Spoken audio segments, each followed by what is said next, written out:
कुछ लोग हमारे विचारों से सहमत हैं। सबसे पहले मैं बता दूं कि पासी एकता संघ एक राष्ट्रीय स्तर का संगठन है। पासी एकता संघ की उत्पत्ति ऐसे नहीं हो गई कि किसी ने नाम दिया और हो गई। पासी एकता संघ हम नाम भी नहीं चाहते थे, हम तो कुछ और करना चाहते थे, लेकिन सारे संगठन, गोरखपुर में 8 संगठन विलय हुआ और एक नाम दिया गया पासी एकता संघ। उसके पहले जो भी राष्ट्रीय अध्यक्ष हुआ करते थे, कोई रिटायर होकर आया था, कोई बुजुर्ग अवस्था में बनाया था, तो घोड़ा जब बूढ़ा हो जाता तो रेस नहीं जीत सकता, यह जान लीजिए। इसलिए पहली बार उस संगठन के 8 राष्ट्रीय अध्यक्ष मिलकर माननीय कन्हैया जी के नेतृत्व में युवाओं के हाथ में कमान दिया गया। ऐसा नहीं कि टीम इतनी छोटी है और यहीं बस है। आप पूरे प्रदेश नहीं, किसी गांव में चले जाएंगे, वहां भी अपना एक सदस्य निकलेगा, लेकिन वो एक्टिव मोड में नहीं है और हम लोग अब एक्टिव करने निकले हैं। आखिर क्या जरूरत पड़ी पासी एकता संघ की स्थापना करने की? क्यों जरूरत थी कि पासी एकता संघ की स्थापना हो? बहुत सारे संगठन थे, 72-73 उत्तर प्रदेश में संगठन है, लेकिन सब मृत अवस्था में पड़े हैं।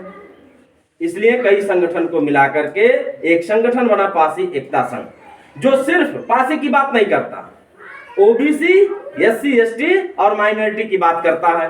बात कहां करता है?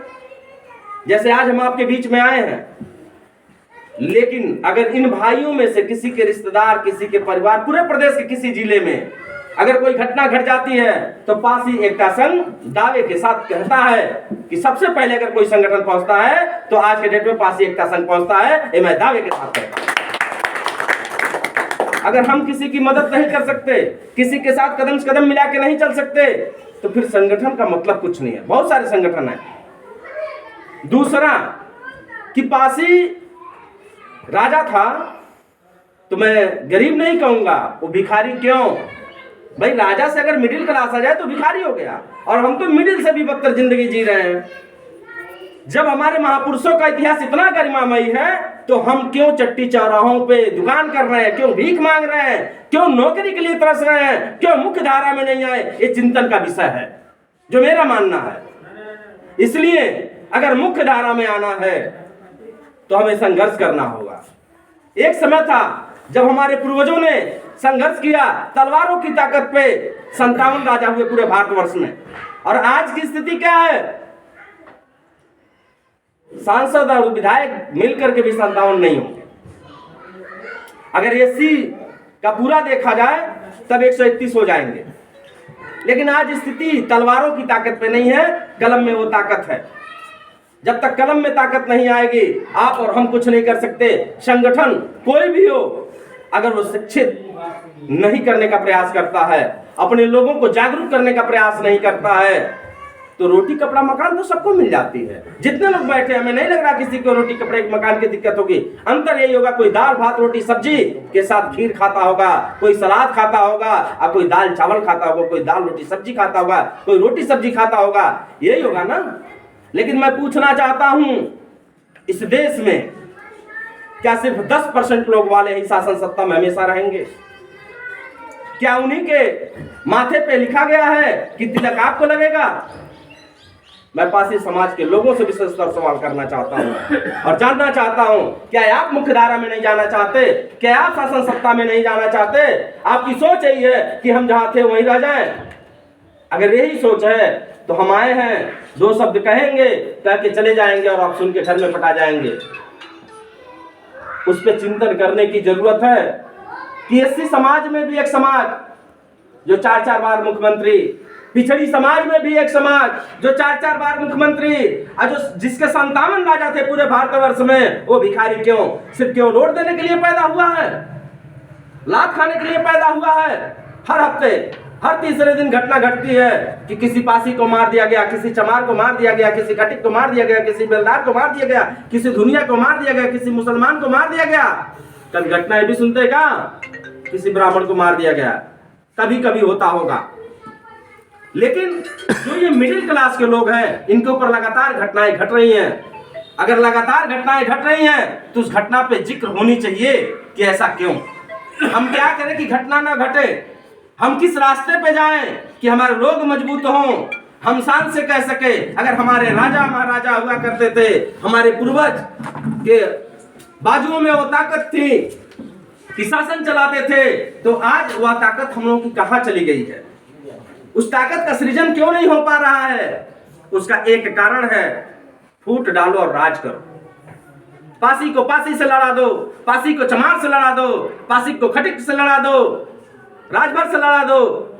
ये सब एक ही ब्रांच के रहने वाले हैं, लेकिन एक ब्रांच को होने के बाद नहीं समझ पा रहे हैं, जबकि बाबा साहब अम्बेडकर ने स्पष्ट समझा दिया कि एससी एसटी मतलब तुम एक हो, लेकिन फिर भी नहीं समझ में आ रहा हम लोगों को।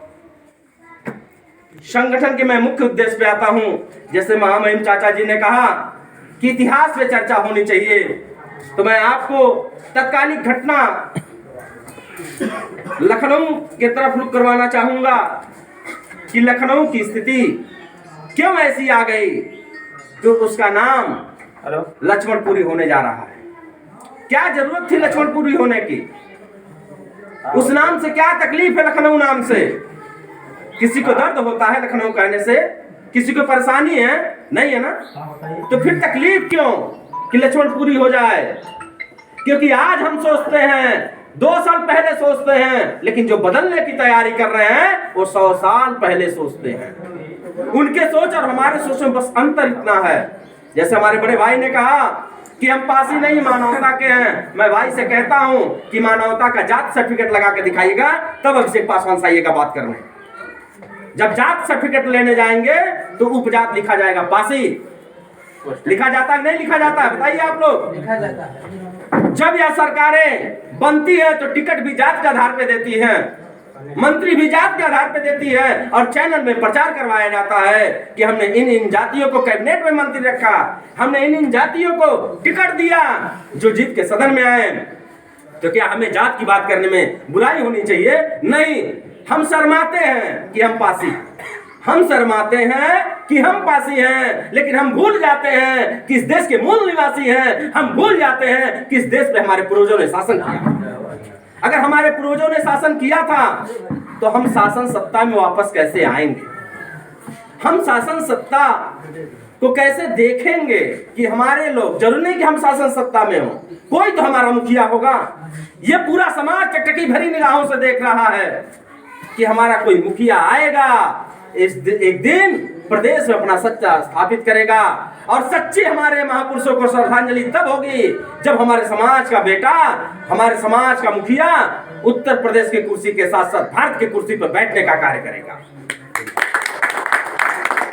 और मैं बता दूं, मैं बहुत बड़ा विद्वान नहीं हूं, लेकिन एक चीज कहूंगा, अगर संगठित रहेंगे तो किसी की औकात नहीं होगी कि आंख दिखा दे। मैं गोरखपुर में जरूर रहता हूं, लेकिन किसी की औकात नहीं है कि आपको रहमा गांव में आंख दिखा दे। मैं कुछ और नहीं कहना चाहता हूं, बस इशारा समझ लीजिए कि यह पूरी एकता संघ टीम आपके साथ रहेगी। किसी भी कंडीशन में अगर आपका FIR नोट नहीं होगा तो थाने को घेरा जाएगा। अगर आपको लगातार कोई सताएगा तो उसे सताया जाएगा। अगर आपका अधिकार कोई छीनेगा तो उससे अधिकार छीन लिया जाएगा। तो पासी एकता संघ जन जागरण के अभियान पे निकल चुकी है। लगातार कहीं न कहीं कार्यक्रम इस तरह छोटे छोटे हो रहे हैं। अगर आप लोग एक्टिव हो गए, आप लोग संघर्ष करने के लिए तैयार हो गए, अगर आप लोग साथ देने के लिए तैयार हो गए, तो निश्चित एक दिन परिवर्तन की लहर होगी।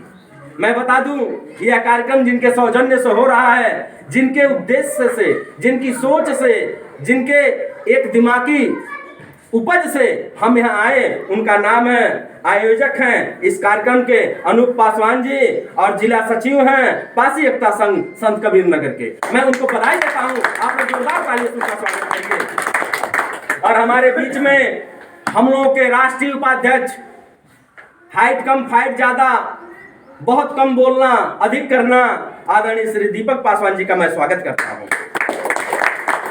हम लोग के बीच में बहुत ही तेज तर्रार प्रदेश अध्यक्ष जो भी संचालन कर रहे थे, आदरणीय श्री कन्हैया पासवान जी, मैं आपका भी स्वागत करता हूं। जो मैं भूल गया था। हम लोग के बीच में राष्ट्रीय कोषाध्यक्ष आदरणीय श्री राकेश पासवान जी, मैं आपका भी स्वागत करता हूं। हम लोगों के बीच में संगठन का फाइनेंसर कह लीजिए या संगठन को चलाने की जो ऊर्जा मिलती है, और प्रदेश संगठन मंत्री आदरणीय श्री गणेश पासवान जी, मैं आपका भी स्वागत करता हूं। हम लोगों के बीच में बैठे हैं आदरणीय श्री नंदलाल पासवान जी, जो बहुत ही एक्टिव रहते हैं। जब भी उनको जहां भी याद किया जाता है, कोई भी घटना हो, अच्छे या बुरा खबर कोई भी हो, सबको पहुंचाने का कार्य करते हैं और पहुंचने का कार्य करते हैं आदरणीय श्री नंदलाल पासवान जी। हम लोगों के बीच में है गोरखपुर जिले के जिला अध्यक्ष श्री पंकज पासवान जी, जो बहुत ही अच्छे हैं और गोरखपुर जिले की यूनिटी को मजबूत करने में अथक प्रयास कर रहे हैं। हम लोगों के बीच में बैठे हैं चंद्रेश पासवान जी, जो प्रदेश सचिव हैं और आप काफी एक्टिव रहते हैं। जितनी तारीफ की जाए उतना ही कम होगा आदरणीय श्री चंद्रेश पासवान जी का। और मैं स्वागत करता हूं इस जिले के जिला अध्यक्ष को, जो युवा हैं, युवा सोच है, आदरणीय श्री विपिन पासवान जी को, तथा इस प्रांगण में बैठे हमारे सभी अभिभावकगण, सभी युवा साथी, सभी बुद्धिजीवी वर्ग, मैं आप सभी लोगों का दिल की अंतिम गहराइयों से स्वागत करता हूं।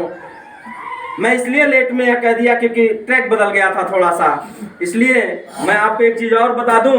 मैं बहुत लंबा नहीं खींचना चाहता हूं, लेकिन एक चीज जान लीजिए, अगर आप एक कदम मेरे साथ चलने के लिए तैयार होंगे, मेरे नहीं, इस संगठन के, पासी एकता संघ के, अगर आप एक कदम साथ चलने के लिए तैयार होंगे तो पासी एकता संघ 2 कदम नहीं 10 कदम चलने के लिए आपके साथ तैयार है। हम जोड़ने आए हैं, तोड़ने नहीं आए हैं। हमें जात पात भेदभाव से कोई मतलब नहीं। जो भी व्यक्ति जिस भी वर्ग का हो, 85 का हो, वह जुड़ना चाहे तो उसका स्वागत है। उसके सुख दुख में संगठन खड़ा रहेगी। अगर जिनका मैंने नाम लिया है, सब लोग कहीं न कहीं अपने रोजी रोटी में परेशान, सब लोग व्यस्त हैं। कितना कीमती समय निकाल के लोग यहाँ आते हैं। क्या जरूरत थी कि गोरखपुर से तेल डला के आने की? एक सोच है, एक चिंतन है। चिंता छोड़ दीजिए, चिंतन शुरू कर दीजिए। इतिहास के पन्नों में नाम दर्ज कराना है तो संगठन से जुड़िए, और एक दिन वह समय आएगा जब आपका शासन सत्ता होगा और आपका हक और अधिकार मिलेगा। कहने के लिए तो बहुत सारे लोग कहते हैं कि पासी समाज के सांसद हैं, विधायक हैं, लेकिन मैं बता दूं, वह सांसद और विधायक सिर्फ अपनी झोली भरते हैं, समाज की चिंता नहीं करते हैं। जब वोट लेने का समय आता है तो हम बिरादर हैं, हम आपके भाई हैं, हम कहां जाएंगे? और हम लोग क्या कहते हैं, भाई दीपक जल रहा जला दिया जाए, एक आया है जिता दिया जाए। और हम लोग जिताते गए, और वह लकड़ी और कुल्हाड़ी वाली हाल है, उसकी बेट लकड़ी की होती है ना, लेकिन पेड़ को वही काटती है। वही हाल हमारे सांसद और विधायकों का है। अगर हमें एक होना है, एक स्वर में चलना है, एक रास्ते पे चलना है, एक काम को करना है, अगर मुख्य धारा में जाना है, तो सीधे एक बात में जान लीजिए कि हम लोगों को इकट्ठा होना पड़ेगा। और जो मैं आज कह के जा रहा हूं आपके भी, ये आपको जन जन तक पहुंचाना है। मैं प्लानिंग नहीं बताता हूं, प्लानिंग हमारे आदरणीय दीपक सर बताते हैं कि अगला कदम क्या करना है, सिर्फ हम उसको फॉलो करते हैं। प्लानिंग समय आने पे बता दिया जाएगा। लेकिन एक चीज मैं कहना चाहूंगा, क्या आप लोग तैयार हैं संगठन के साथ चलने के लिए? सही। अगर तैयार हैं तो नारा लगाइए, पासी एकता संघ जिंदाबाद, पासी एकता संघ जिंदाबाद, आवाज दो, आवाज दो। मैं इन्हीं सब बातों के साथ आप सभी लोगों का आशीर्वाद लेते हुए अपनी वाणी को विराम देता हूं। जय हिंद, जय भारत, जय पासी समाज।